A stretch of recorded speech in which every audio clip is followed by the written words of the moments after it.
উন্নত ললাট, তেজময় চক্ষু, সুঠাম চেহারা, তার বাণী, তার কণ্ঠস্বর শুনলে প্রত্যেকটা মানুষের মধ্যে বিদ্যুৎ সঞ্চালিত হয়। যাকে নিয়ে আমেরিকার মতন দেশ the cyclonic Hindu Monk of India এইরকম প্ল্যাকার্ড নিয়ে রাস্তায় রাস্তায় তাকে নিয়ে জয়ধ্বনি দিয়েছিলেন। এতক্ষণ আপনারা বুঝতে পেরেছেন যাকে নিয়ে আমি আজকের এই প্রতিবেদন আপনাদের সামনে রাখতে চলেছি, তিনি আর কেউ নয়, বিশ্ববরেণ্য স্বামী বিবেকানন্দ। আগামীকাল 12ই জানুয়ারি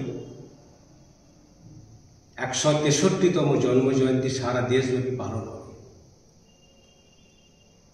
সারা দেশব্যাপী বিবেকানন্দের বিভিন্ন ধরনের কার্যক্রম হবে। আজকে আপনাদের কাছে আমি যেটা রাখতে চলেছি, এই বিবেকানন্দ কতটা প্রাসঙ্গিক, আজকের বর্তমান পরিস্থিতিতে তার চিন্তা তিনি কতটা প্রাসঙ্গিক, তার সেই বিষয়ে আমি ছোট্ট একটা নিবেদন আপনাদের কাছে রাখছি। দয়া করে আমার এই ছোট্ট ভিডিওটা আপনারা শোনার জন্য আমি আগ্রহ করছি। বিবেকানন্দের অনেক বাণী, অনেক কথা আজকের যুগে এখনও সেটাকে বিভিন্নভাবে অপব্যাখ্যা হয়। তার মধ্যে একটা বিষয় আপনাদেরকে প্রথমে বলি। স্বামীজি বলছেন, গীতা পাঠ অপেক্ষা ফুটবল খেলা ভালো। এটাকে নিয়ে বিশেষ করে এই বাংলায় বামপন্থীরা কত অপব্যাখ্যা করেছে। আপনারা বলুন, গীতা কে কাকে কোথায় শুনিয়েছিলেন? ভগবান কৃষ্ণ বীর অর্জুনকে শুনিয়েছিলেন যুদ্ধক্ষেত্রে। উনি বলতে পারতেন, যুদ্ধ নয় শান্তি চাই, শনি পূজা করো, টন টন খিচুড়ি হোক। বলেননি, কারণ ওই মহাভারতের যুদ্ধ ছিল ধর্মের যুদ্ধ, ন্যায়ের যুদ্ধ, তাই যুদ্ধ অনিবার্য ছিল। সেখানে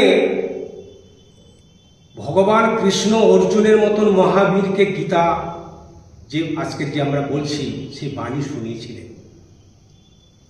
অর্থাৎ গীতা শোনার জন্য, গীতা বোঝার জন্য অর্জুনের মতন বীর চাই। কিন্তু সেটা কি অপব্যাখ্যা করা হলো যে গীতা পাঠ না করে ফুটবল খেললে ভালো। এই হচ্ছে বাংলার কমিউনিস্ট, ভারত বিরোধী এই লেনিন, স্টেলিন, মাও সেতুং এদের পুত্রগুলো এই বিবেকানন্দের মতন বিশ্ববরেণ্য ব্যক্তিকে, যার কথা, যার বাণী শুনে বিপ্লবীরা ঊর্জা পেতেন, তাকে নিয়ে এরকম অপব্যাখ্যা করেছিল। আমার মনে হয় এইটা আপনাদের কাছে আমার বলার দরকার ছিল। তিনি আরো বলেছিলেন, অনেক বাণী, অনেক কিছু আছে, আপনারা নিশ্চয়ই সব শুনেছেন, জানেন, কিন্তু বর্তমান পরিপ্রেক্ষিতে যেগুলো আমি বলছি সেটা কতটা প্রাসঙ্গিক আপনারা বিচার করবেন। তিনি এক জায়গায় বলছেন, আগামী 50 বছর তোদের একমাত্র আরাধ্যা দেবতা হন ভারত জননী। কেন বলেছিলেন? দেশ যদি থাকে তাহলে আমরা সবাই সুরক্ষিত।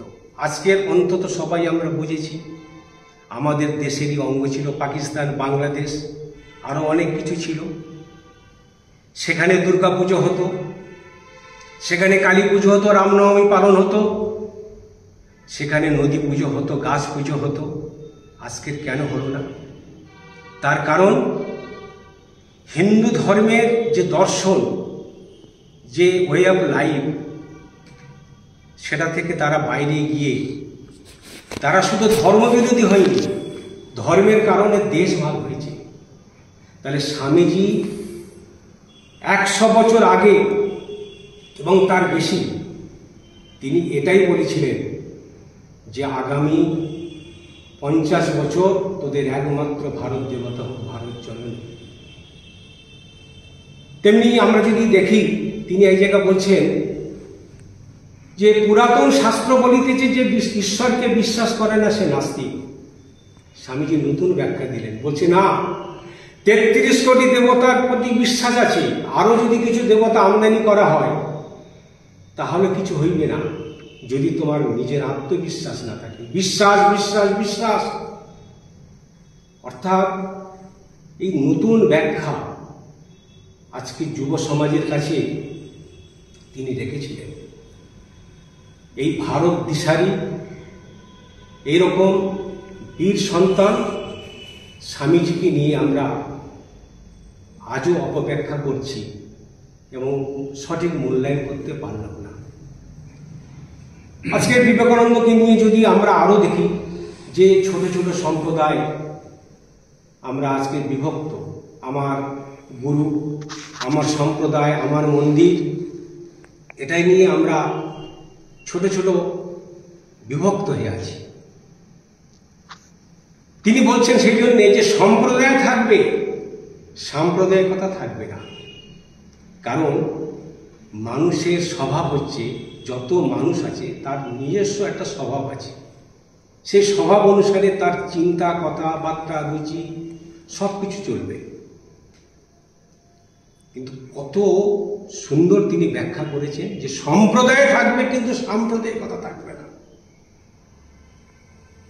এইরকম যদি আমরা দেখি স্বামীজিকে, তিনি আমাদের অনেক কিছু এরকম দিশা দিয়েছেন। যেমন নারী জাগরণের সম্পর্কে উনি বলেছেন, অনেক বলেছেন, আমি দুটো শব্দ শুধু বলবো। উনি বলছেন যে সমাজে নারীকে পূজা হয় না, নারীর সম্মান পায় না, সেই সমাজ অচিরে নষ্ট হয়ে যাবে। এবং সাথে সাথে বলছেন যে নারী তার জাগরণের জন্য নারীরা নিজেদের এগিয়ে আসবে, সেখানে পুরুষদেরকে লড়াই করতে হবে না, সিম্পল সমাধান। অর্থাৎ এইরকম নারী জাগরণ থেকে যদি আমরা দেখি, আর্থিক ব্যাপারে তিনি একজন সন্ন্যাসী। মাত্র 39 বছর বয়সে কয়েক মাস কয়েকদিন তিনি এই পৃথিবীতে তিনি আমাদের কাছে ছিলেন। এত কম বয়সে আদি শঙ্করাচার্যের পরে বিবেকানন্দকে আমরা দেখতে পাই এত স্বল্পায়ু। তিনি এমন কোনো দিক নেই যে ভারতবর্ষকে তিনি দিশা দেননি। আর শুধু ভারতবর্ষ নয়, বিবেকানন্দের যে বাণী, বিবেকানন্দের যে ভাবনা, সেটা সার্বজনীন, সেটা বিশ্বব্যাপী। তিনি যেটা বলছিলাম আর্থিক ব্যাপারে তিনি একজন সন্ন্যাসী, জপ তপ পূজা নিয়ে থাকার কথা। তিনি জামশেদ টাটা, আজকের আমরা যে জানি সেই জামশেদ টাটা, আজকে যে জামশেদ টাটা হয়েছে সেটা স্বামী বিবেকানন্দের জন্য, ইতিহাস তার প্রমাণ। ঠিক তেমনি যদি আমরা দেখি যে বিবেকানন্দের তখনকার দিনে বিপ্লবীদের পকেটে এবং তার ঝোলার মধ্যে, আর ইংরেজরা যাকে সন্দেহ করতেন তাকে দেখতেন যে তার পকেটে বা তার ব্যাগের মধ্যে গীতা এবং বিবেকানন্দের বাণী বা বিবেকানন্দের ছবি ছিল কিনা। তাহলে মূল্যায়ন করুন, বিচার করুন, ভাবুন যে তখনকার দিনে যুব সমাজ, যে ইউথ পাওয়ার, নেশনস পাওয়ার, সারা পৃথিবীতে যে পরিবর্তন যুব সমাজ আনতে পারে, করতে পারে, তখনকার দিনে স্বাধীনতা সংগ্রামীদের আইকন ছিল স্বামী বিবেকানন্দ। ঠিক তেমনি যদি আমরা দেখি, তিনি স্বাস্থ্য থেকে, খাদ্য থেকে সব বিষয়ে তার মতামত ছিল আজও প্রাসঙ্গিক। তিনি বলছেন যে দেখো, এই যে লবণ চিনি আমরা যে খাই, এটা হোয়াইট পয়জন। আজকের বিজ্ঞানে বলছে কিনা যে স্বাস্থ্য সচেতন যারা, লবণ এবং চিনি তাদের কম খেতে। আর বলছেন ময়রার দোকান হচ্ছে ওটা যত সব ব্যামোর কারণ। অর্থাৎ এই ময়দা যার মধ্যে খাদ্য কোনো গুণ নেই। আজকে সমস্ত পরোটা বলুন, ফাস্টফুড বলুন, চাউমিন বলুন, সব ময়দা থেকেই তৈরি হচ্ছে। একজন সন্ন্যাসী শুধুমাত্র ধর্ম নিয়ে নয়, এই রকম তার চিন্তা, তার বিচরণ, তার ভাবনা বিশ্বব্যাপী ছিল, সর্বব্যাপী ছিল। তেমনি যদি আমরা দেখি যে স্বাস্থ্য সম্পর্কে তিনি বলছেন যে আমাদের প্রতিদিন হাঁটতে হবে। আমাদের এই যে সুগার আজকে যে বলছে আমাদের যে ব্যামোর কারণ, যে প্রতিটা মানুষকে তাকে কিছুটা প্রতিদিন হাঁটতে হবে। অর্থাৎ আপনাদের কাছে আমি এটাই রাখতে চেয়েছি যে শুধুমাত্র তার চিন্তা, বাণী, মনন, স্মরণ করলে হবে না। তিনি যেটা বলেছেন যে দিশা, আমরা সেটাকে পালন করছি। যদি পালন করতাম, আজকে তিনি হতে পারে বাঙালি সমাজে জন্মেছেন, যে তার চিন্তা শুধুমাত্র ভারতবর্ষ নয়, গোটা বিশ্বব্যাপী। সেই জন্যে সেই মহামানব, সেই বিবেকানন্দের চিন্তা, বাণী, তার গুরুদেবের যে ইচ্ছা, একবার বলছেন যে জীবে সেবা, ঠাকুর বলছেন জীবে দয়া, তো বলছে জীবে দয়া করা তুমি কে হে বাবু, জীবে সেবা। সেই জন্য আমরা সব জানি বিবেকানন্দের বিখ্যাত বাণী। তো এরকম আজকে স্বামীজির সারা চিন্তা ভাবনা আমরা যদি দিকে দিকে ছড়িয়ে দিতে পারি, আজকের আমাদের পরিবারের মধ্যে এরকম আলোচনা করতে পারি, আমাদের পরিবার, আমাদের সমাজ সঠিক দিশায় যাবে। এই ছোট্ট প্রতিবেদন আপনাদের কাছে রেখেছি। সবাই ভালো থাকবেন। নমস্কার।